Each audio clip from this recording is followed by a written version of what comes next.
Syukur bin Haib, and I'm gonna present about the introductions of unemployment in Malaysia.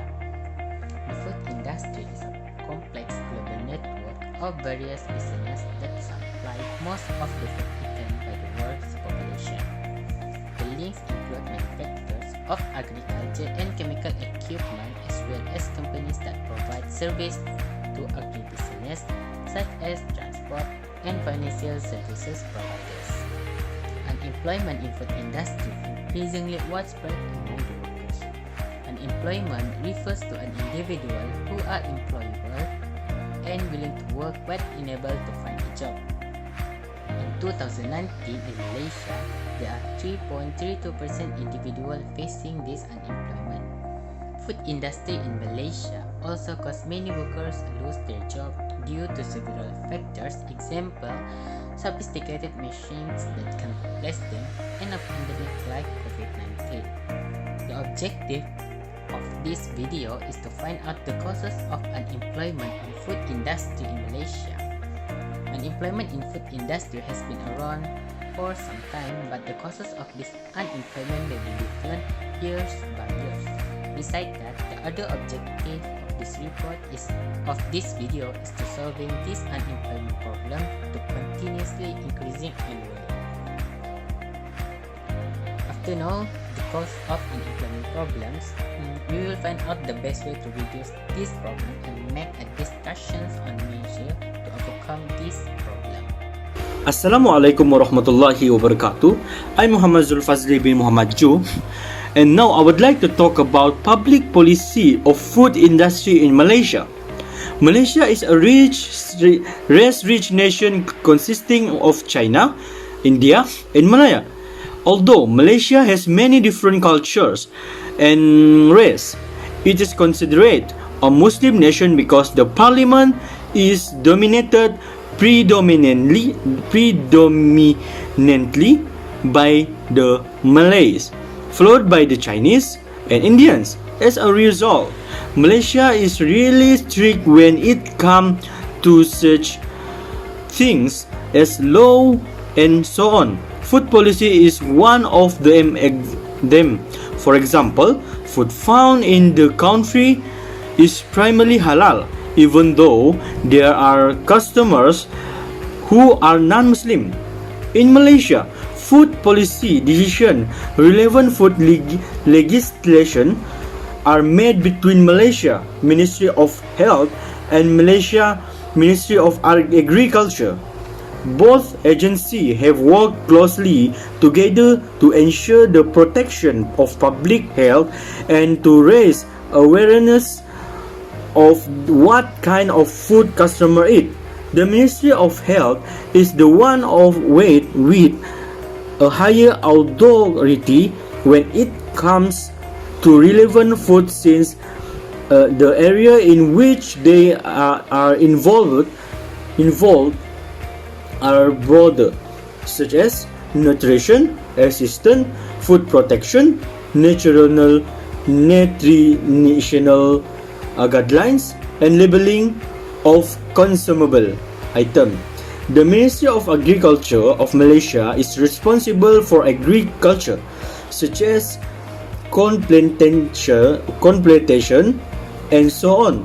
Most food policies are constantly evolving and changing due to citizens' desire, political climates, and changing circumstances. According to Halal Malaysia, halal are defined as a law permitted, pure, wholesome, and recommended under Islamic law. As in food service terms, halal will affect the quality and hygiene policy in food manufacturing practices, as well as food services in restaurant. As the world population increase, halal food increasingly demand production, food protection, trade and consumption in food chain restaurant. As a result, halal food in Malaysia comes from either either a Muslim or a non-Muslim country or a supplier, because the local halal food manufacturer has no longer been able to track the growth the local population. On the basis of the Islamic dietary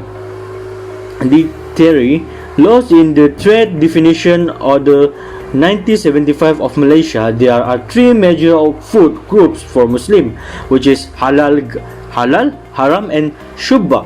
Halal is a term used to denote food that is lawful for Muslim to eat according to the Al-Quran. As for haram, it is a term used to denote a subject that is unlawful and forbidden for its Muslim to make or eat. For example, Muslims are not allowed to drink alcohol.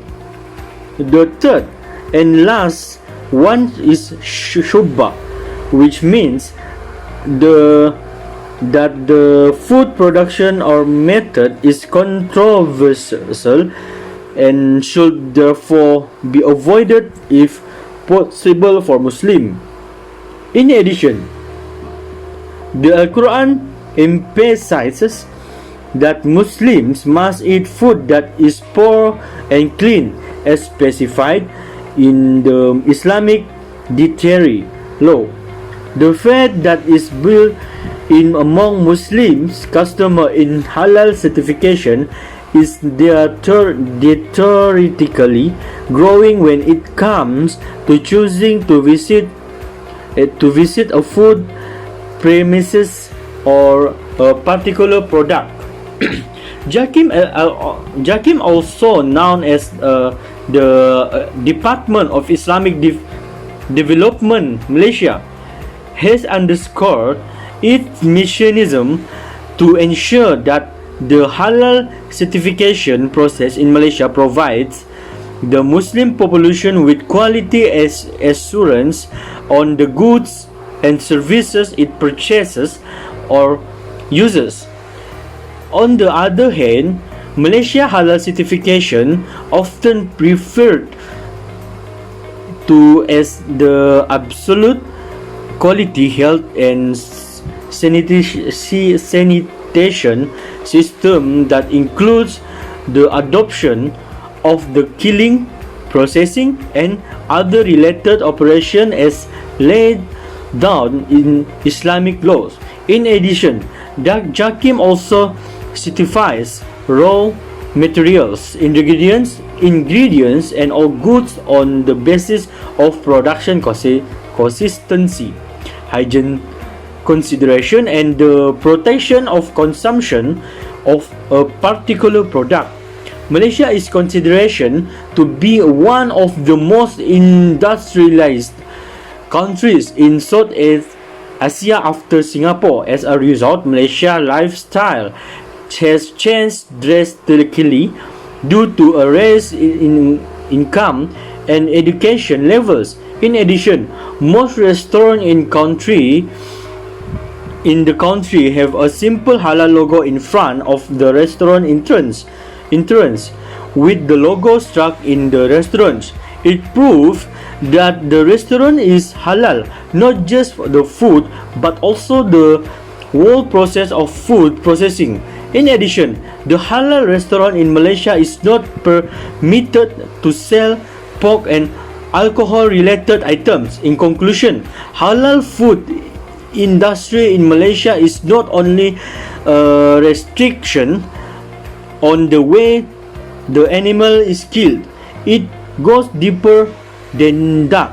It began with the first steps of preparation for handling, disturbing, storing, showing, packaging, marking, preparation, and serving. In other words, the entire food supply chain must obey the Islamic detail laws in order be halal. Now, after all of that, let's go into the problems.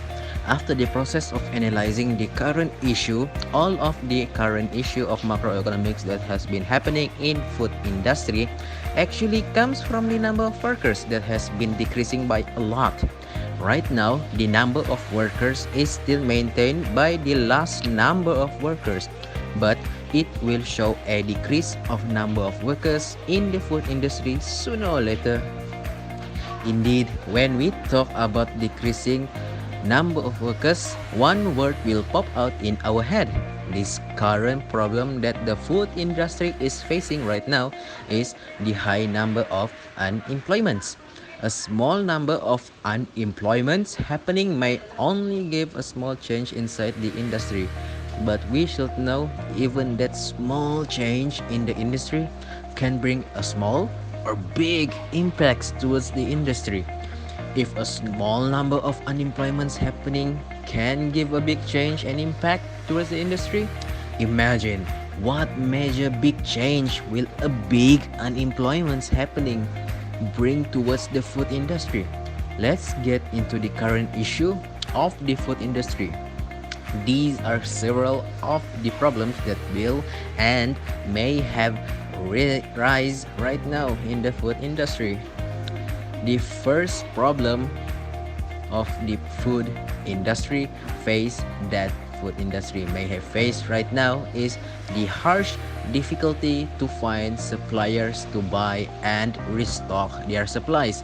The reason for this is because of the current situation in the country. There will not be many suppliers open for receiving demands from others, even if the food industry still have a supplier supplying their stocks. It is not guaranteed that the supplier will still be open for demands and may stop giving the supplies for safety reasons. This is why finding new suppliers of stocks will be a problem for the food industry. The next problem is the quality of the product of the food industry will not be the same as usual. The quality of products that are produced by the food industry will be a lower quality because the materials that are being used have changed. The reason is because high quality materials are hard to come by, and the price of these materials also may have been increased. So the food industry have to change the materials they normally use to a lower quality. The next reason also stems from the first problem, which is number of suppliers will be less.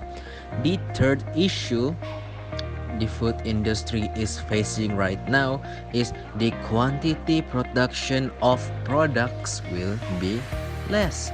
In the current situation in this country, of course, the production will be less since the workers in the food industry is less, and since the workers will be less, the operational time of the industry will also be shorter than normal.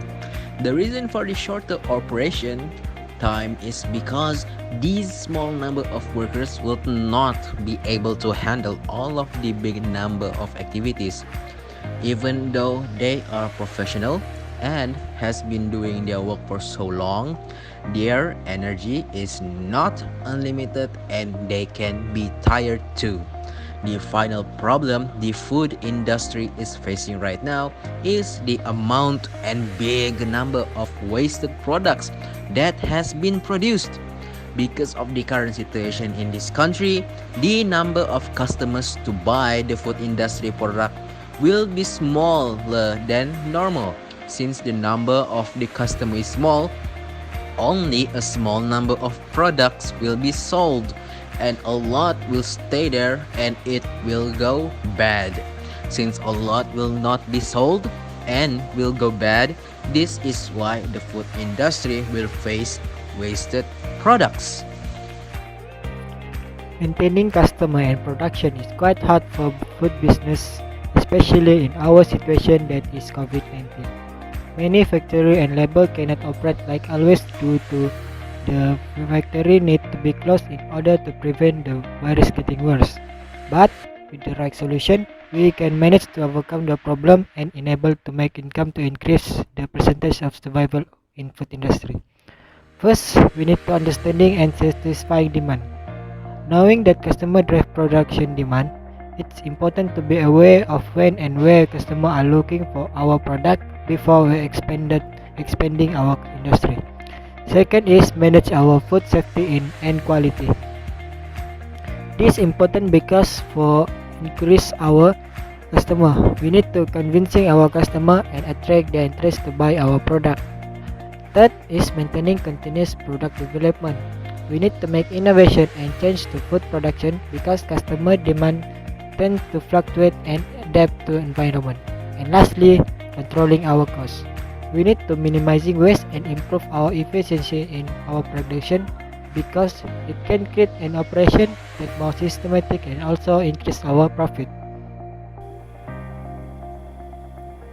In conclusion, our countries, which is Malaysia, unemployment challenges are acutely felt in these crisis times, but are also deeply rooted in structural trends. While the second quarter of 2020 observed a large decline in the economic, gradual recovery is foreseen in third quarter. For recovery plan takes off and the business operation and movement, then the labor market situation can grow and improve. Nonetheless, while labor market indicator may see recovery in the next quarter, internal demand will be determinant actor in driving factor in driving economy. As a whole, labor utilization, which is one of the factor production in the economy, was yet to reach the maximum level as business operations start to resume gradually following the implementation of the MCO. The stimulus package introduced in stage since the beginning of MCO are beneficial to the business, which are mostly small and medium enterprises while they go through the recovery period. One of the strategies is to change business model and shift economic activity to remain relevant. Next, on the supply side, job seeker should continuously leverage upon the labor demand situation to re-examine and expand their skill. The Penjana initiative offered opportunity for entrepreneurs in digital their business operations. As a result, with higher adoption in technology as well as focus in digital skill and creation create of more people in skilled job, then the imbalance may be reduced